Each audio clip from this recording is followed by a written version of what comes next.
Hello student, welcome to RCS classes PCM PCB. बच्चों, आज हम लोग क्लास 12th केमिस्ट्री में पढ़ने जा रहे हैं कुछ बहुत ही इंपॉर्टेंट रिएक्शन। यानी ये जो व्हाट हैपेंड रिएक्शन आपकी दी गई ये बहुत इंपॉर्टेंट है, क्योंकि प्रीवियस ईयर बोर्ड एग्जाम में ये रिएक्शन आपके कई बार रिपीट हुई हैं। ठीक है, तो आने वाले बोर्ड एग्जाम 2024 के लिए ये रिएक्शन आपके लिए बहुत ही ज़्यादा इंपॉर्टेंट होने वाली। तो हर एक रिएक्शन को आप कॉपी पेन लेकर के कॉपी में नोट कर लीजिएगा, क्योंकि इससे बाहर आपको रिएक्शन नहीं देखने को मिलेंगी। ठीक है, तो इम्पॉर्टेंट रिएक्शन है, हर एक रिएक्शन अपने आप में इम्पॉर्टेंट रिएक्शन है। बहुत ही ध्यान से लेक्चर को देखिएगा, और इससे पहले अगर आप चैनल पे नए हैं तो चैनल को सब्सक्राइब करिएगा, वीडियो को लाइक और जितना हो सके शेयर करिएगा अपने दोस्तों के पास। ठीक है, तो चलिए हम क्वेश्चन स्टार्ट करते हैं। देखो, हम पढ़ेंगे आज व्हाट हैपेंड रिएक्शन, जो कि सारी रिएक्शन मोस्ट इम्पॉर्टेंट है। ठीक है, ये सभी रिएक्शन आपके लिए मोस्ट इम्पॉर्टेंट है, बहुत ही बार आपके बोर्ड एग्जाम में पूछी गई हैं। तो रिएक्शन स्टार्ट करेंगे। जो फर्स्ट रिएक्शन दी गई है कि ethyl bromide is heated with aqueous potassium hydroxide. बच्चों, इसमें कहा गया है कि अगर हम एथिल ब्रोमाइड की रिएक्शन एक्वस पोटेशियम हाइड्रोक्साइड के साथ कराएंगे तो क्या होगा। ठीक है, तो देखो यहाँ पर हो गया हमारे पास एथिल ब्रोमाइड, और इस एथिल ब्रोमाइड की रिएक्शन कराई जाएगी पोटेशियम हाइड्रोक्साइड के साथ। तो देखो यहाँ से जो पोटेशियम हाइड्रोक्साइड से जो OH है ये यहाँ पर इसके साथ में ऐड हो जाएगा। ठीक है, और पोटेशियम के साथ ब्रोमीन ऐड हो जाएगा। तो यहाँ पर क्या बन जाएगा, एथिल एल्कोहल बन जाएगा और पोटेशियम ब्रोमाइड अलग हो जाएगा। इंपॉर्टेंट रिएक्शन है बच्चों, इसको नोट जरूर कर लीजिएगा। ओके, रिएक्शन नंबर सेकेंड की बात करेंगे कि ethyl bromide react with sodium ethoxide. अब बच्चों बताया गया कि अगर एथिल ब्रोमाइड सोडियम एथॉक्साइड के साथ में रिएक्शन करती है या हम इसको हीट करेंगे तो क्या होगा।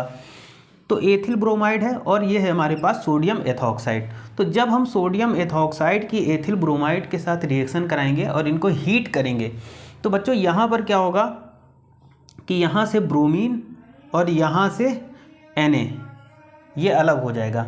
ठीक है, तो बनेगा क्या, C2H5 single bond O C2H5, यानी डाई एथिल ईथर बनेगा। क्या बनेगा, डाई एथिल ईथर बनेगा और सोडियम ब्रोमाइड अलग हो जाएगा।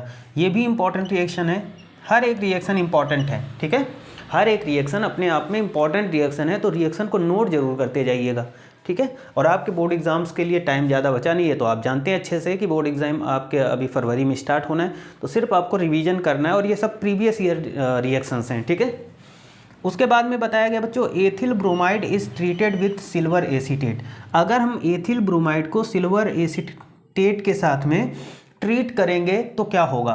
तो बच्चों, जब एथिल ब्रोमाइड सिल्वर एसीटेट के साथ में रिएक्शन करेगा तो यहाँ पर जो प्रोडक्ट बनेगा वो बनेगा एथिल एसीटेट। क्या बनेगा, एथिल एसीटेट तथा सिल्वर ब्रोमाइड बनेगा। क्या बनेगा, एथिल एसीटेट तथा सिल्वर ब्रोमाइड बनेगा। आगे बात करेंगे बच्चों, chloroform react with alcoholic potassium hydroxide. Chloroform alcoholic potassium hydroxide के साथ रिएक्शन करेगा तो क्या बनेगा।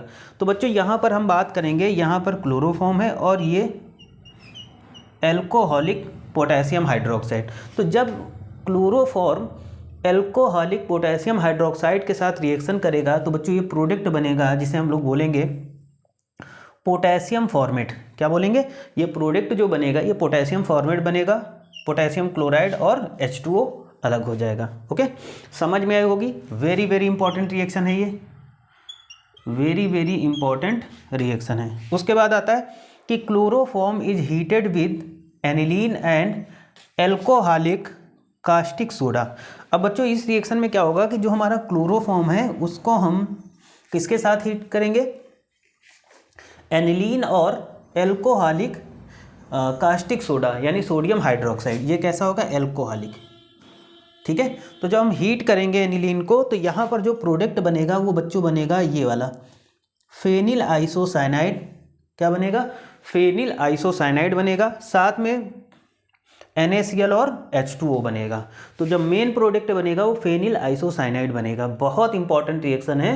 When chloroform reacted with aniline and alcoholic potassium hydroxide sodium hydroxide to form phenyl isocyanide. क्या बनेगा, phenyl isocyanide. So this reaction is very important for your board exam, है ना। तो इम्पॉर्टेंट, बहुत ही ज़्यादा रिएक्शन, ये इंपॉर्टेंट रिएक्शन है, इसको नोट जरूर कर लीजिएगा। ये वेरी वेरी, यानी आप इसको मोस्ट इम्पॉर्टेंट में रखिएगा, ये मोस्ट इम्पॉर्टेंट रिएक्शन में आपकी रहेगी, ठीक है। रिएक्शन नंबर 6 है बच्चों कि chloroform react with acetone in the presence of alkali. बच्चों देखो यहाँ पर जो क्लोरोफॉर्म होगा वो किसी एल्कलाई की प्रेजेंस में, ठीक है, एसीटोन के साथ जब रिएक्शन करेगा तो क्या बनेगा, तो when acetone reacted with chloroform in the presence of alkali then chloretone is form. क्या बनेगा, क्लोरीटोन बनेगा। So this product is chloretone, ठीक है, क्या बनेगा, क्लोरीटोन। इंपॉर्टेंट रिएक्शन, ये सभी आपके लिए बहुत इंपॉर्टेंट है, ये सब बोर्ड एग्जाम में पूछी जाने वाली रिएक्शन है, ठीक है। क्या बनेगा, क्लोरीटोन बनेगा। रिएक्शन नंबर 7 है बच्चों की chloroform is heated with phenol and caustic soda solution. देखो बच्चों, अगर हम क्लोरोफॉर्म की बात करते हैं कि क्लोरोफॉर्म हीटेड विद, क्लोरोफॉर्म को हीट किया जाता है फिनॉल एंड कास्टिक सोडा। तो देखो फिनॉल और कास्टिक सोडा के साथ में जब क्या करेंगे हम लोग, क्लोरोफॉर्म को हीट करेंगे तो बच्चों जो प्रोडक्ट बनेगा वो सैल्साल्डिहाइड बनेगा, जो कि मेजर प्रोडक्ट होगा। So the reaction is most important when chloroform is heated with phenol and sodium hydroxide to form सैल्साल्डिहाइड and this is the major product, है ना, ये हमारा मेजर प्रोडक्ट बनेगा। इंपॉर्टेंट रिएक्शन है, इसको इंपॉर्टेंट रिएक्शन में रखिएगा। आगे हम बात करेंगे बच्चों, यहाँ पर बात करेंगे रिएक्शन नंबर 8 की है कि ethyl bromide is heated with alcoholic KOH, ठीक है। अब देखो when ethyl bromide is heated with KOH then ethene, potassium bromide and H2O is formed. The main product is ethene. Ethene क्या बनेगा बच्चों, जब हम एथिल ब्रोमाइड को KOH के साथ में जब हीट करेंगे तो यहाँ पर एथीन बनेगा, पोटेशियम ब्रोमाइड और H2O बन जाएगा। रिएक्शन नंबर 9 की बात करेंगे, 2 bromo butane is heated with alcoholic KOH। जब हम बच्चों 2 ब्रोमो ब्यूटेन को एल्कोहलिक KOH के साथ में हीट करेंगे तो देखो जब इसको इसके साथ में हम हीट करेंगे बच्चों तो यहाँ पर जो प्रोडक्ट बनेगा ये देखिएगा, ये ब्यूट-2-ईन बनेगा। क्या बनेगा, ब्यूट-2-ईन बनेगा, प्लस क्या बनेगा, KBr और H2O बनेगा। ये चीज़ समझ में आई होगी। अब हम बात करेंगे यहाँ पर रिएक्शन नंबर 10 की बात करेंगे, ठीक है। ये भी इम्पॉर्टेंट रिएक्शन है ना, और वो भी कैसी वाली, मोस्ट वाली इम्पॉर्टेंट। ये सभी मोस्ट इम्पॉर्टेंट रिएक्शन हैं, ठीक है। इसमें है कि chloral is heated with caustic soda. अगर हम क्लोरल को कास्टिक सोडा के साथ हीट करते हैं तो बच्चों ये जो फॉर्मूला है ये हमारा क्लोरल है, तो when chloral is heated with caustic soda then chloroform and sodium formate is form, ठीक है। तो बच्चों ये देखो जो होगा क्लोरल होगा।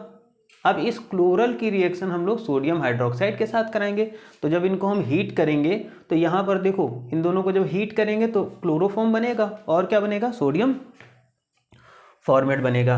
रिएक्शन नंबर 11 इंपॉर्टेंट रिएक्शन है कि ethyl chloride is heated with aqueous NaOH solution. Ethyl chloride को जब हम लोग एक्वस सोल्यूशन NaOH के साथ हीट करते हैं तो देखो एथिल क्लोराइड हो गया और इसको एक्वस सोल्यूशन है NaOH के साथ में जब हम हीट करेंगे तो जब हीट करेंगे बच्चों तो यहाँ पर जो प्रोडक्ट बनेगा वो एथिल एल्कोहल बनेगा और सोडियम क्लोराइड अलग हो जाएगा। इंपॉर्टेंट रिएक्शन है ये वाली भी हमारी ना। ये सभी रिएक्शन आपके लिए बहुत ही ज़्यादा इंपॉर्टेंट है। और उसके बाद में बात करेंगे कि iodobenzene is heated with copper. जब हम आइडोबेंजीन को कॉपर के साथ में हीट करेंगे तो ये आइडोबेंजीन है और इसको हम कॉपर के साथ में हीट करेंगे बच्चों, तो जब इसको हम कॉपर के साथ में हीट करेंगे तो ये यहाँ पर प्रोडक्ट बनेगा डाइफेनिल और Cu2 I2 बनेगा। ठीक है, तो ये लास्ट वाली रिएक्शन भी हमारी बहुत इंपॉर्टेंट है। तो ये जितनी भी रिएक्शन आज हम लोगों ने पढ़ी, ये सभी रिएक्शन आपके क्लास 12th केमिस्ट्री के लिए बहुत ही ज़्यादा इंपॉर्टेंट है और ये रिएक्शन आपके बोर्ड एग्जाम में आपको देखने को मिलेंगी 100%। तो इन रिएक्शंस को बहुत ही अच्छे से आप प्रिपेयर करिएगा। हर एक रिएक्शन आपके क्लास 12th के लिए बहुत ही ज़्यादा इंपॉर्टेंट है। नोट कर लीजिएगा, इनको 2-4 बार रिवाइज़ करिएगा, क्योंकि आपके बोर्ड एग्ज़ाम्स के लिए बहुत ही ज़्यादा टाइम नहीं बचा हुआ है। अभी अप्रॉक्स 1 महीना ही समझ लीजिए, 10-15-20 दिन और समझ लीजिए जो बचा है आपका। तो बहुत अच्छे से प्रिपेयर कीजिए, बहुत इंपॉर्टेंट है। तो अगर चैनल पे नए हैं तो चैनल को सब्सक्राइब करिए, वीडियो को लाइक और शेयर करिए और बेल आइकन को प्रेस करके रखिए, जिससे हर एक नोटिफिकेशन आपके पास पहुंचे, किसी भी प्रकार का कोई भी वीडियो आपसे ना छूटे। तो ये जो भी रिएक्शंस हैं बहुत इंपॉर्टेंट है, ध्यान से नोट कर लीजिएगा। तो आज के लिए इतना ही रखते हैं। Thank you for this class.